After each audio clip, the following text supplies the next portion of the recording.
ओम श्री गणपतिये नमः। ओम एकदंत गज बदन विनायक, एकदंत गज बदन विनायक, लंबोदर जय हे गणनायक। बुद्धि ज्ञान दा झोली भर दो, निर्भय विघ्न हरण सुखदायक, निर्भय विघ्न हरण सुखदायक। इसके बाद माँ सरस्वती को याद करें। माँ सरस्वती अर्चन वंदन, वीणा पाणि नमन अभिनंदन। माँ जिज्ञासु ज्ञान द्युति भर दो, निर्भय नित्य निरत अभिवादन, निर्भय नित्य निरत अभिवादन। आज ईशावास्य उपनिषद से लेकर के मुंडक उपनिषद तक कुछ 7 उपनिषद जो रखे गए थे उनका उपसंहार प्रस्तुत किया जाने वाला है। तो सबसे पहले शांत पाठ प्रस्तुत करते हैं। ओम पूर्णमदः पूर्णमिदं पूर्णात् पूर्णमुदच्यते, पूर्णस्य पूर्णमादाय पूर्णमेवावशिष्यते। ओम शांति शांति शांति। ओम हरि ओम तत्सत्। ओम। पिछले दिनों जिन 7 उपनिषदों के बारे में चर्चा की गई, दोहे प्रस्तुत किए गए, उनका उपसंहार आज प्रस्तुत किया जा रहा है और जिसको शीर्षक के रूप में हम दे रहे हैं उपनिषद क्या कहते हैं। इसमें सबसे पहले ईशावास्योपनिषद के बारे में हम बता रहे हैं, जिसका पहला मंत्र है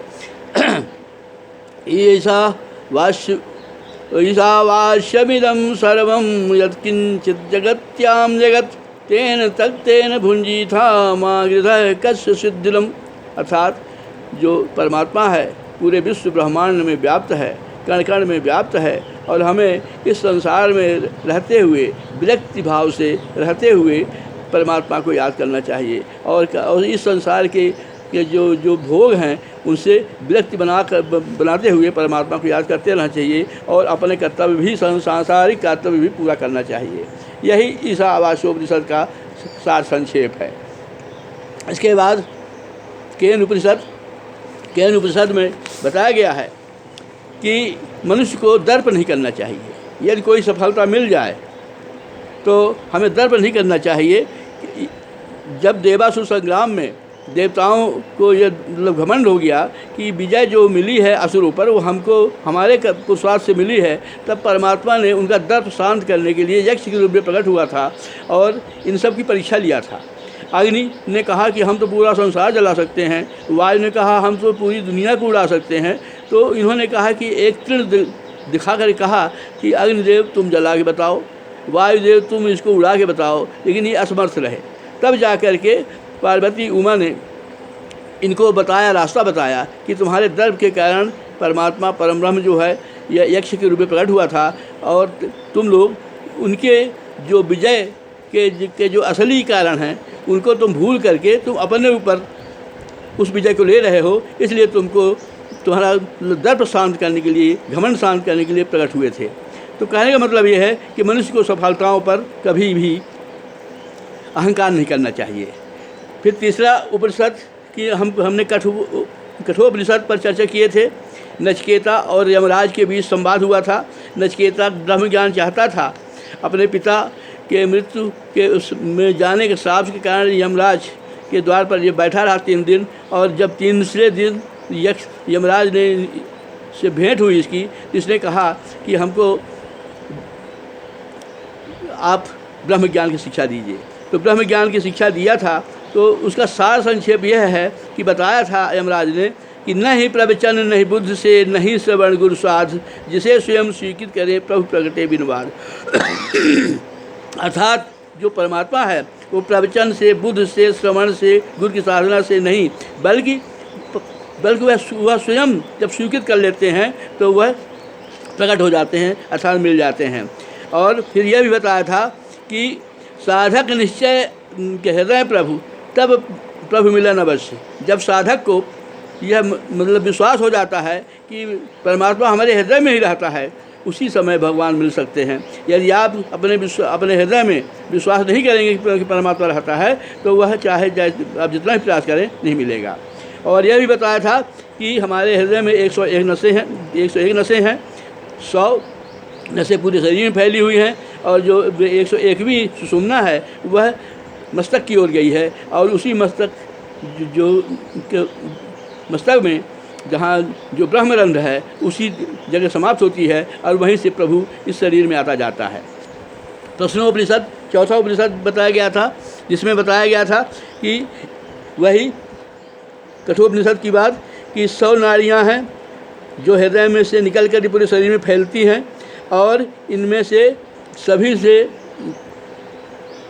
100 शाखाएँ हैं, और उन शाखाओं में 72 हज़ार की शाखाएँ हैं। तो कुल मिला के 72 करोड़ नसें हमारे शरीर में फैली हुई हैं।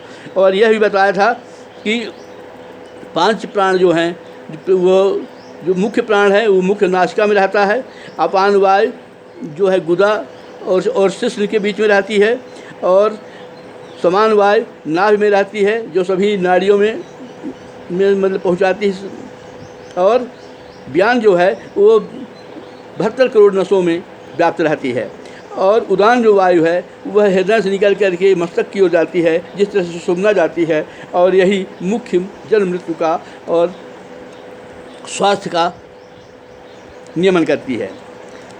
फिर बताया गया है कि आ धन उ धन माँ के योग से ओम बनता है, और आ की आराधना से भूलोक, उ की आराधना से भुवलोक अर्थात अंतरिक्ष लोक अर्थात चंद्रलोक, और माँ की आराधना से सूर्य लोक की साधना होती है, सिद्धि होती है, और भूलोक में ऋक, और भुवलोक में यजु, और स्वलोक में सामवेद का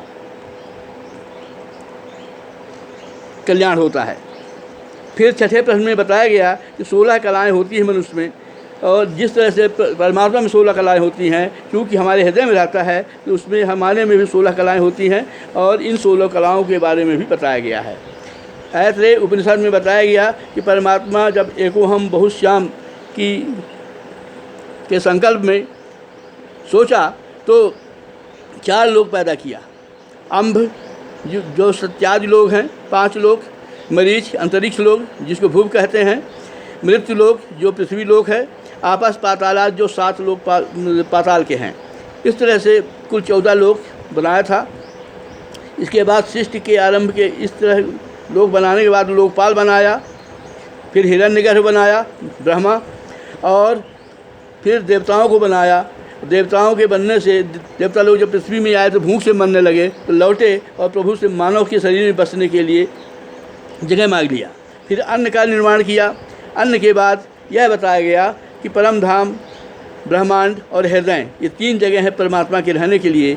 और अंत में यह बताया गया इस उपनिषद में कि इंद्र जो है उसका पूरा नाम इदंद्र है, और इदंद्र इसलिए है कि उसने सबसे पहले परमात्मा के दर्शन किया था, और संक्षिप्त में देवता लोग उसको इंद्र परोक्ष मत से कहते हैं।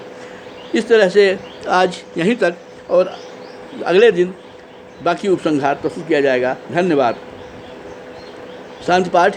ओम पूर्णमदः पूर्णमदं पूर्णात् पूर्णमुदच्यते पूर्णस्य पूर्णमादाय पूर्णमेवावशिष्यते। ओम शांति ही शांति ही शांति। ओम हरि ओम तत्सत्। विश्वास है कि आप उपनिषद क्या कहते हैं यह स्पष्ट ही हुआ होगा। लाइक करेंगे और यूट्यूब में अवश्य सब्सक्राइब करेंगे। धन्यवाद। नमस्कार।